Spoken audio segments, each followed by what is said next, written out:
In this video, we're going to look at unusual order types like fill or kill, all or none, immediate or cancel. Stay tuned.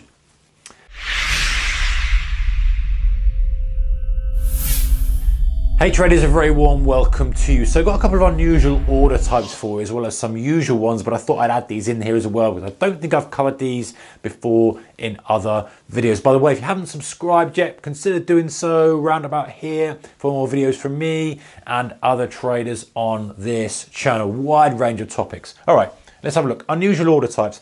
These are the kind of orders that you probably don't get access to very often with a kind of spread betting broker or CFD broker. But if you were a bigger player and you had a kind of dedicated broker that was managing your orders and you were telephoning through or you had a decent size to trade, you would have access to these type of orders. So let's have a look at the first one. The first one is called FOK, which is fill or kill. This basically says, hey, I've got this order, I want it filled now, straight away, immediately, or it gets cancelled. So you've got a big block of shares, you've got a big futures batch, it's like, listen, I want it now, or I don't want to wait for it. There will be a sense of urgency to this. It's like, listen, you do the order, or I don't want it at all because I want to review the situation. So that's pretty much, very aggressive order. You're not accepting any partial fills and you require immediate execution. So that's pretty high on kind of a lot of priority lists. The second one we've got here is all or none.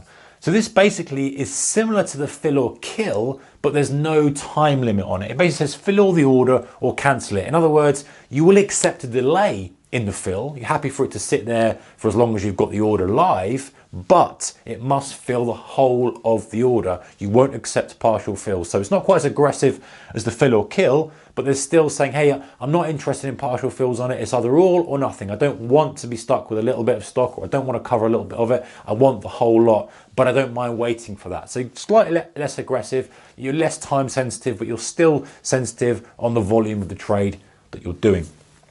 All right, let's skip round to this one now. Immediate or cancel. This is, similar to both of these, but not quite the same. You can see the flavor we've got in it. Pretty obvious what we're doing here.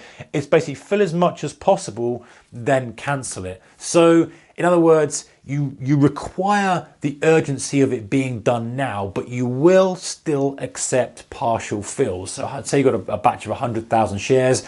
You put it to market, or you put the order in. You will take a partial fill, but you don't want that rest of that order sitting there in the market. Now, when would you use these kind of things? So this immediate or cancel, let's say, the market's pushing on, you want to buy a big batch of stock or a big futures contract position, and you don't want to scare the market. You don't want to put it into an algo. Most of the time people who are going to execute a large position size will split it up into an algo, and the algo will do the thing over the day or the time period. But perhaps you see a batch of liquidity suddenly coming on the order book, and you can see these actually coming through if you watch the market depth.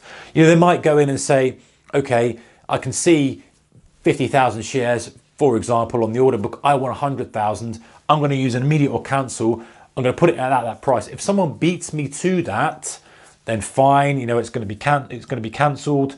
If I can manage to get 50,000, then great. If someone takes 20,000, I only get 30,000. I'm happy with it. But the key part of this is they don't want to leave the existing size on the order book for other people to see. So this is a great way of picking up little blocks of liquidity in the market without leaving too much of a trail. Sure, you're going to have to execute against that batch, but you're not going to leave kind of massive size on the order book telling other people, hey, you've still got more to buy. So often you'll see this, let's say crude oil, another example, someone wants to buy 300 contracts, they might see 100 flash on. It might have an algo that says, put in this IOC order to take as many of that as we can and just cancel it straight away if it's not filled. So that's one way that you might do that. Let's look at these other ones as well while we're here, guys. GFD is good for day. I think I've covered this kind of thing before. If you just want to have the order live for the day, in other words, if it's not filled before the end of the day, it's cancelled. Tomorrow, if that price comes in, it won't get filled because it's been cancelled. It kind of says, listen, I'm only interested in this order for the day, and if it happens later on, I will re-put an order in, or I just don't want it because for whatever reason. GTM is good this month, same kind of thing, except obviously the longer time frame. I'm happy to have this order filled. for the duration of the month. And good till cancel means it's just indefinite. In other words, that will just sit there, the order will sit there until you cancel it. So, you know, you don't really care when it gets filled or why it gets filled. You just got your stop in or your limit in or whatever it may be. And yeah, that's it. If it gets filled 1 week later, 1 month later, 1 hour later, it doesn't matter. So when would you kind of use these kind of things?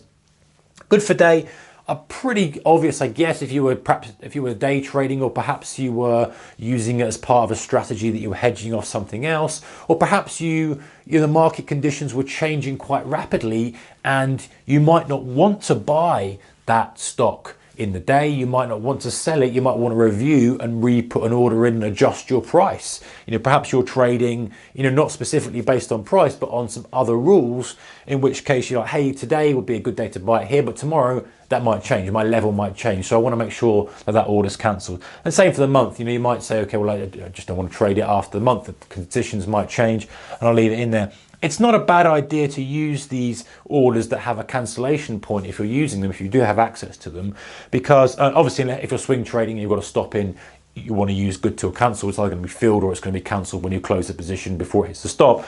But, you know, let's say you've got resting orders in and you're an intraday trader, or you're, you know, a trader that, you know, is a little bit more aggressive. Just being careful, you're not leaving stuff and forgetting about it. You know, people do this quite often by leaving these good till cancelled orders. Maybe get into the habit of using kind of good for day and then adding the order back in, you know, if you need to. Now, obviously, if you're going directly into the order book, you're going to lose your position in the order book. But when you're talking way away from the market, it doesn't really matter so much. If we're talking spread betting, or we're talking CFDs or that kind of broker account, then that's going to be fine. When else could we use other things? So fill or kill extra aggressives, literally, it's got to be done now or not. That could be, you know, if you're trading and you've got multiple brokers, for example, you might give fill or kill to different brokers who have got different access to different pools of liquidity, for example, and you don't want to be hanging around with partials and trying to get reports back. It's a single report. Yes or no. It's a binary event. It's been filled or it hasn't, and it's instant. Allows you to then do something else. You know, potentially as well. Maybe you have an opportunity to have a partial fill, but you want a full fill. The broker says, I might just get you a full lot. You give it to him, fill or kill. It's not done. Then you can do some more work, you know, trying to get the fill elsewhere. The same kind of thing with all or none. You know, it will sit there, but it will have that marker on it that says, you know, I won't take partial fills on it. It's all or none. So literally the price has got to probably trade right the way through it. And again, that could be multiple reasons. You don't want a small portion of the position. Many people don't. It's either I want it or I don't want it. And if I don't get it, I don't want it at all. You know, if I don't get my full size, I don't want it at all. So there's some more order types there. Let me know in the comments below any more that you can think of. There are a few more unusual ones, but if you can think of any, stick them in the comment section below. All right, guys, thumbs up if you like this kind of stuff. See you in the next one. Take care. Goodbye.